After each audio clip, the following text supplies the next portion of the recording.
اسی لیے حدیث میں منع ہے ایسے شخص کے لیے کہ جو شخص اپنی شہوت پر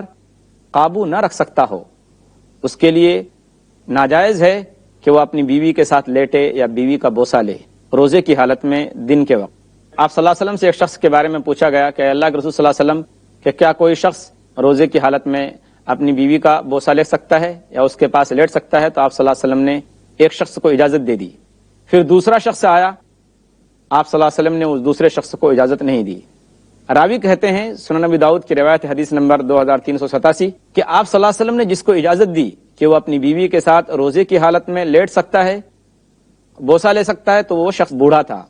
اور جس شخص کو آپ صلی اللہ علیہ وسلم نے منع کر دیا کہ وہ اپنی بیوی کے ساتھ نہ تو لیٹ سکتا ہے اور نہ اس کا بوسہ لے سکتا ہے روزے کی حالت میں، وہ شخص جوان تھا۔ اسی لیے اگر کوئی شخص روزے کی حالت میں اپنی بیوی سے ہنسی مذاق کی بات کرے، دل لگی کی بات کرے، یا اس کے پاس لیٹا تھا یا اس نے بوسہ لیا اور منی نکل آئی اس کی، تو ظاہر بات ہے اس شخص کا روزہ ٹوٹ جائے گا،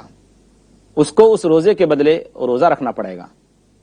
اس لیے جو شخص اپنی شہوت پر اور اپنی خواہش پر قابو نہیں رکھ سکتا ہو، اس کے لیے ضروری ہے کہ وہ روزے کی حالت میں اپنی بیوی کے پاس نہ تو لیٹے اور نہ بیوی کا بوسہ لے،